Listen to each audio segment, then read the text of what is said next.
Hello student, कैसे हैं आप सब। स्वागत है आपके अपने यूट्यूब चैनल आर के मैथ्स जीनियस। आज जो हम 8.1 एक्सरसाइज का क्वेश्चन नंबर 12 करेंगे। And question number 12 is A B C D is a trapezium in which A B parallel to C D and A D is equal to B C. तो आपके पास A B C D आपके पास एक trapezium है। इसमें A B जो है C D के पैरेलल है और ए डी जो है इक्वल टू जो है बी सी है। तो शो डैट करने को बोल रहा है। Show that angle A is equal to angle B. तो एंगल ए जो है एंगल बी के इक्वल प्रूव करना है। तो एंगल ए को हमने 4 नंबर दिया और एंगल बी को जो आपने 3 नंबर दिया है। Angle C is equal to angle D. तो एंगल सी को एंगल डी के भी इक्वल प्रूव करना है। थर्ड पार्ट में triangle A B C is congruent है ट्राइंगल बी ए डी। तो ए बी सी ट्राइंगल को बी ए डी ट्राइंगल के कॉन्ग्रुएंट भी प्रूव करना है और डायगोनल ए सी को डायगोनल बी डी के भी इक्वल प्रूव करना है फोर्थ पार्ट में। तो इसमें हम जो है कंस्ट्रक्शन करेंगे। थोड़ी कंस्ट्रक्शन हम अपने बेनिफिट के लिए करते हैं। तो हम इसमें क्या करेंगे, ए बी को एक्सटेंड कर रहे हैं हम। तो हम इसमें लिखेंगे एक्सटेंड ए बी। सोल्यूशन में लिखेंगे extend A B and draw a line through सी।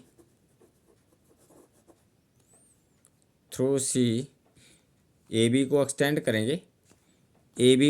करेंगे और सी से एक लाइन ड्रॉ करेंगे। तो हमने लिखा है extend A B and draw a line through C parallel to D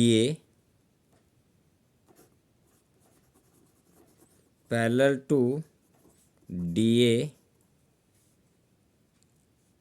intersecting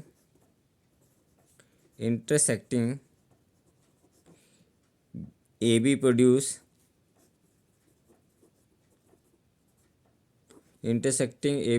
at E. तो इसमें ये बोलता है कि हमें क्या करा, ए बी को एक्सटेंड करा और सी से एक लाइन ड्रॉ करी पैरेलल टू जो है डी ए के पैरेलल ड्रॉ करी जो ए बी प्रोड्यूस को ई पॉइंट पे जो है मीट करती है। ये हमने इसमें जो है लिखा है। तो और उसके बाद हमें क्या करना है इसमें, तो हमें इसका प्रूव करना है angle A is equal to angle D. तो फर्स्ट पार्ट से हम स्टार्ट करेंगे। तो हम इसमें लिखेंगे इन quadrilateral A D C E.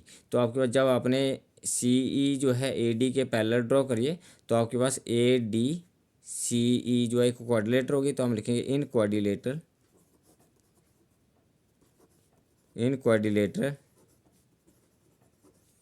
A D C E.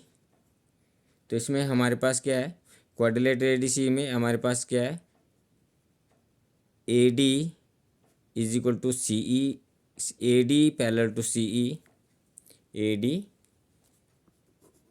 D parallel to C E. क्यों पैरेलल है, क्योंकि हमें ये इसकी जो कंस्ट्रक्शन करी है कि पैरेलल है। ए डी जो है सी ई के पैरेलल है और ए बी जो है सी डी के पैरेलल है। तो ए ई भी जो है सी डी के पैरेलल होगी। तो हम इसमें लिखेंगे A E parallel to C D. ये हमारे पास क्या आ गया, गिवन में है। तो ए डी जो है सी ई के पैरेलल है और ए ई जो है सी डी के पैरेलल है।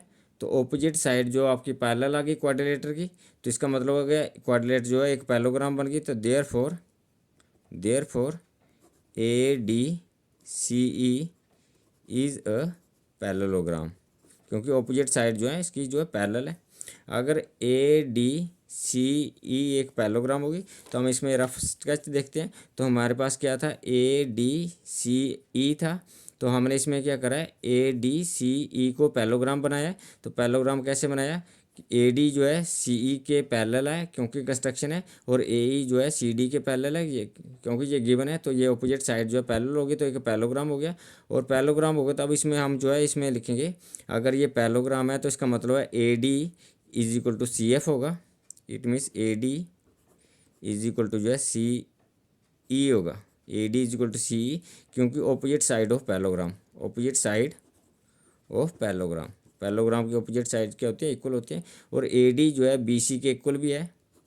A D is equal to जो है बी सी है। A D is equal to जो है बी सी है, क्योंकि ये आपके पास जो है गिवन में दिया हुआ है कि A D is equal to जो है बी सी के इक्वल है। तो हमारे पास ए डी सी ई के इक्वल आ गया opposite side of the parallelogram, और ए डी जो है बी सी के इक्वल है तो क्योंकि आपके पास जो गिवन है तो ए डी जो है दोनों को कंपेयर करेंगे तो इसका मतलब है ए डी इनका कॉमन है, तो B C is equal to जो है सी ई के इक्वल आ जाएगा। बी सी जो है आपके पास, बी सी जो डायग्राम में देखें तो B C is equal to C E, क्योंकि ए डी जो है सी ई के इक्वल है और ए डी जो है बी सी के भी इक्वल है।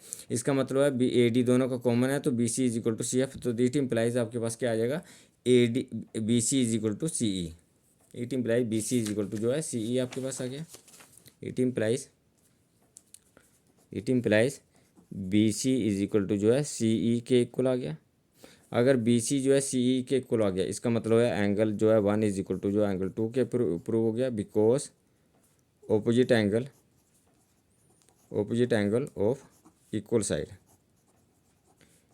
Side are equal. जो ऑपोजिट साइड होते हैं उनके ऑपोजिट एंगल भी क्या होते हैं, इक्वल होते हैं। तो डायग्राम पे देखते हैं, तो हमें जो है बी सी जो है हमारा बी सी जो है सी ई के इक्वल है, तो ये दोनों साइड इक्वल हैं। इनके ऑपोजिट एंगल वन और टू हैं, तो एंगल वन और एंगल टू भी इक्वल हो गए, क्योंकि opposite angle of the equal side are equal. तो ये आपके पास जो है इक्वल प्रूव हो गया। इसमें angle one is equal to angle two के इक्वल हो गया। बट एंगल यहाँ से अगर देखेंगे, एंगल जो है to is equal plus angle two plus angle four जो है इनका सम जो है इक्वल टू 180 डिग्री। क्यों, यहाँ पे ये समझते हैं, ये हमारे पास ए ई है और यहाँ से ये लाइन पैरेलल है, ये डी ए डी है और ये आपके पास सी ई है, तो ये सी ई है। तो ये एंगल फोर है और ये एंगल टू है, तो एंगल टू और एंगल फोर का सम इक्वल टू 180 डिग्री, क्योंकि ये दोनों पैरेलल लाइन है और ये ट्रांसवर्सल है। तो interior angle on the same side of the transversal are supplementary. तो angle two plus angle four is equal to आपके पास 180 डिग्री लिखेंगे हम। तो इसमें जो है angle two plus angle four next में हम लिखेंगे, वन और टू को इक्वल करने के बाद हम लिखेंगे angle four plus angle two is equal to जो है 180 डिग्री। और इसका जो है रीज़न देंगे, बिकॉज रीज़न जो आप इसमें नीचे देंगे, because interior angle on the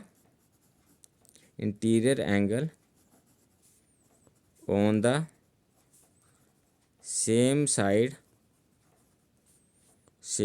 of transversal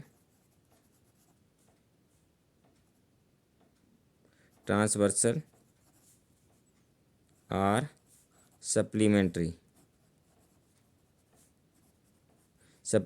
का होता है कि उन दोनों का जो सम है वो इक्वल टू जो है 180 डिग्री है।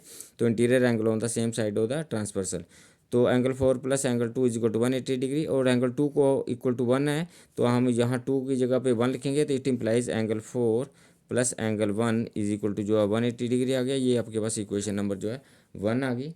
बट आप यहाँ पे डायग्राम में देखेंगे, अभी एंगल जो है आपके पास angle four plus angle one equal to 180 degree prove हो गया। तो यहाँ से देखेंगे angle three plus angle one is equal to जो आपके पास जो है लीनियर पेयर बना रहा है। ये पूरा जो है आपके पास जो है एक लीनियर पेयर बना रहा है यहाँ से यहाँ तक। तो इसमें एंगल थ्री और एंगल वन आ रहे हैं, तो angle one three plus angle one is equal to 180 degree. तो इसमें हम लिखेंगे अब नेक्स्ट, तो angle three plus angle one is equal to जो है 180 डिग्री है। ये सेकंड इक्वेशन आ गया। क्यों, क्योंकि आपके पास जो है लीनियर पेयर है। देयरफॉर अगर हम वन और टू को कंपेयर करेंगे, तो फ्रॉम वन एंड टू अगर हम इनको कंपेयर करेंगे तो इनका एक साइड जो है 180 के इक्वल है। तो इसका मतलब हो गया angle four plus angle one is equal to होगा angle three plus angle one. तो एंगल वन और एंगल वन कैंसिल हो जाएंगे, तो angle four is equal to angle जो है थ्री के इक्वल हो जाएगा। और एंगल फोर को जो आपने जो है एंगल जो है ए पे नाम दिया, तो इसको हम एंगल ए है ये, और ये हमारा एंगल थ्री जो है एंगल बी है। तो angle A is equal to angle जो है बी के इक्वल जो है प्रूव हो गया आपका, ये आपका जो है प्रूव हो गया। नेक्स्ट प्रूव करने के लिए हम इसमें क्या लिखेंगे, एंगल ए सेकंड पार्ट में हमें ये क्या पूछता है, एंगल सी को जो एंगल डी के इक्वल प्रूव करो। तो एंगल सी को एंगल डी के इक्वल प्रूव करने के लिए हम क्या करेंगे इसमें, तो angle A is equal to angle C and angle B is equal to angle D, और दोनों का एक सेम रीज़न देंगे, because opposite angle of an isosceles trapezium are equal. जो आइसोसेलेस ट्रेपेजियम आता है आपके पास, तो आइसोसेलेस ट्रेपेजियम का मतलब समझते हैं हम। तो आइसोसेलेस ट्रेपेजियम में आपके पास क्या है, A D is equal to B C के इक्वल है, क्योंकि ये गिवन है। और ए बी जो है बी सी के पैरेलल है, और बट आपके पास जो है नॉन पैरेलल साइड जो आपके पास अगर इक्वल आ जाए, तो ए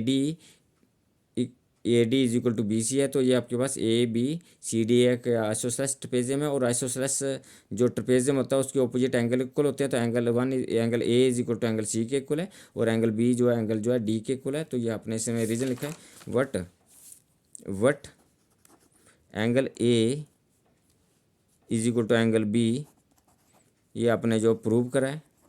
तो angle A is equal to angle B के इक्वल हो गया, it implies angle C is equal to angle D होगा, it implies angle C is equal to जो है एंगल डी के इक्वल होगा। तो ये आपका जो पार्ट जो है, सेकंड पार्ट जो है प्रूव हो गया।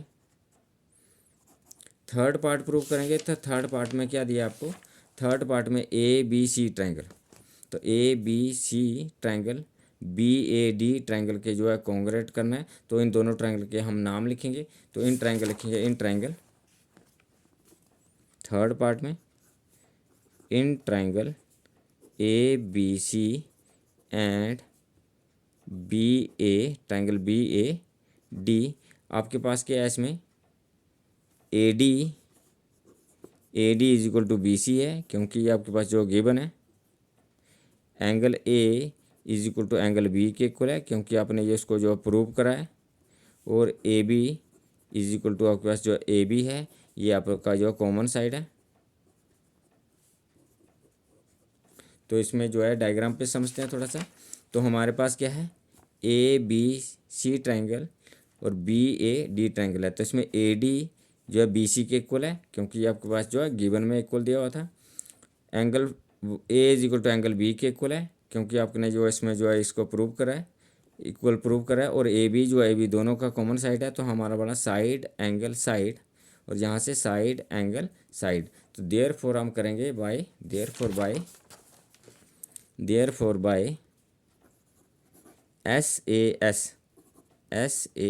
S rule, triangle A B C is congruent है ट्राइंगल बी ए डी। तो ए बी सी ट्राइंगल जो है ट्राइंगल बी ए डी के जो कॉन्ग्रेंट प्रूव हो गए। और ए बी सी ट्राइंगल में ए सी इज इक्वल टू जो है बी डी के इक्वल आएगा। क्यों आएगा, क्योंकि सी पी सी टी से कोरस्पॉन्डिंग पार्ट होगा कॉन्ग्रेंट ट्राइंगल। तो डायग्राम पे देखते हैं इसमें, तो ए बी सी ट्राइंगल में ए सी आ रहा है, और बी ए डी ट्राइंगल में बी डी आ रहा है। तो ये आपके पास ए सी और बी डी डायगोनल है, और दोनों जो है ट्राइंगल की जो आपके पास साइड है, तो ये सी पी सी टी से जो इक्वल हो जाएंगी। तो ये फोर्थ पार्ट आपका जो है A C is equal to B D, A C diagonal equal to जो बी सी डायगोनल के इक्वल हो गया। तो ये फोर्थ पार्ट आपका जो है सी पी सी टी से जो है प्रूव हो गया। तो thank you for watching me.